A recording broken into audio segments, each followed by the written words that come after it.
kembali menyatukan tekad dan melatih diri menjadi semangat yang tergambar dari camp pelatihan 4-in-1 yang digelar di Suci Center, Jakarta pada tanggal 28 dan 29 September 2024. Mengusung tema memegang teguh tekad dan bersungguh hati, pelatihan kali ini dihadiri oleh para relawan Seci yang berasal dari berbagai komunitas dan daerah di Indonesia.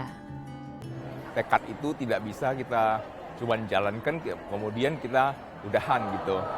Terus harus kita pertahankan dari terus-menerus ya. Masing-masing komunitas kan bersaing dalam arti sehat ya.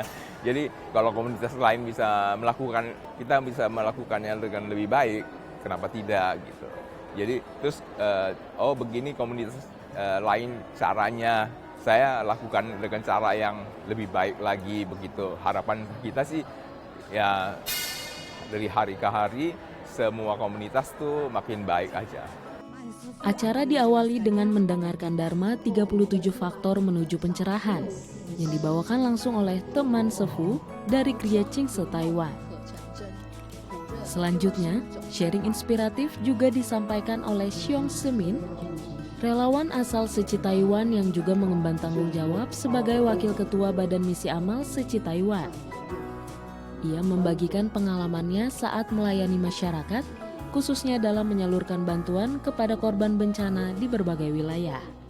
启发不敢大家一起学习了那个主要是让大家知道最近慈济不管在救灾或者是国际上有一些新的动态。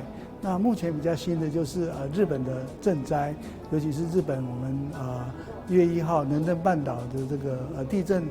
建武军发放完了以后，最近在9月25号，是让他们2次受了水灾。那水灾后我们怎么样？ Kesungguhan bersumbangsi dari Xiong Semin juga terlihat dari relawan Seci Jakarta bernama Wisyong. 16 tahun sudah ia terlibat aktif dalam berbagai kegiatan misi amal. Kalau kita belajar dari Seci Taiwan adalah koordinasi. Bagaimana bisa mereka mengkoordinasikan, kadang-kadang koordinasi mereka juga bukan hanya tentang antar wilayah, tapi juga bisa tentang antar negara gitu ya. Dan ini menjadi satu pelajaran karena Indonesia kan kepulauan luas. Koordinasi itu, komunikasi itu antar tim kita menjadi hal yang krusial. Dan itu menjadi satu hal yang penting dalam kecepatan memberikan bantuan. Bagi Wisyong, dalam menjalankan misi kemanusiaan, setiap insan harus memiliki niat yang kuat dan rasa empati terhadap mereka yang kesulitan. Pesan ini yang ia juga sampaikan saat menjadi pembicara dalam pelatihan kali ini. Kita berharap semua relawan mengembangkan pasti rasa cinta kasih, realisasi yang terpenting adalah empati. Dan ketiga adalah keseimbangan batin kita. Kenapa? Kita perlu ini. Karena kita yang akan menolong mereka. Tapi dengan batin kita yang tenang, kita bersungguh hati, bertekad yang penuh, kita bisa mengembangkan rasa empati kita. Kita menjadi bagian dari mereka.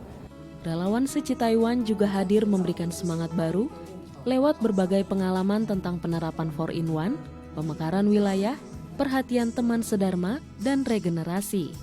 Regenerasi menjadi topik pembahasan yang dibawakan oleh Chen Xiaoling. Ia menekankan bahwa regenerasi bukan hanya soal membentuk relawan baru, tetapi juga memastikan nilai-nilai kebajikan, kepedulian, dan spiritualitas tetap hidup dan berkembang di setiap generasi.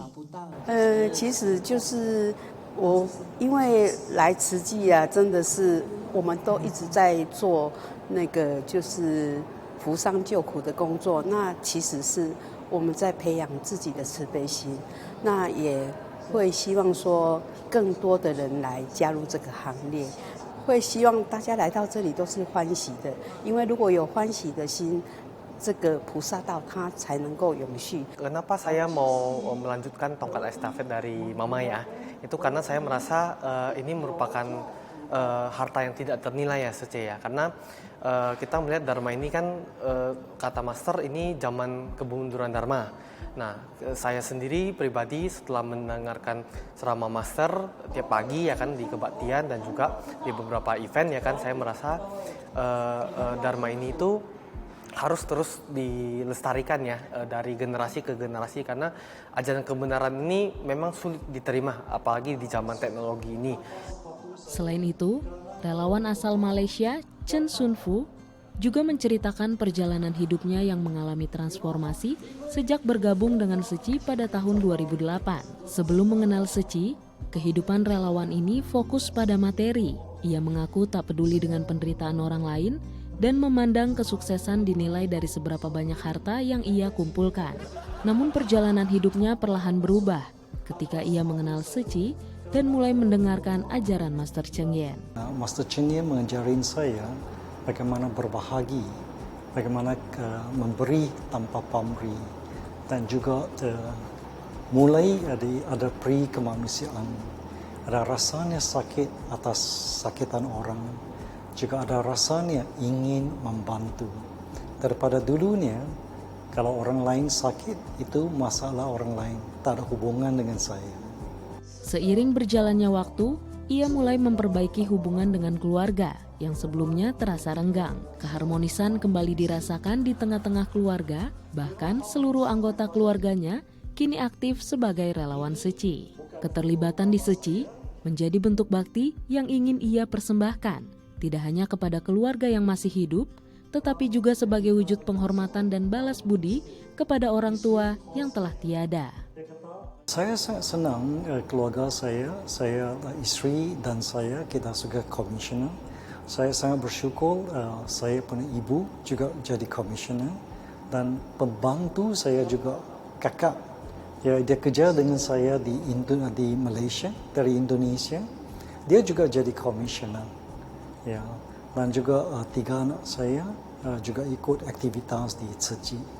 Saya rasa dengan adanya Seci, arah untuk keluarga, kita dalam satu arah.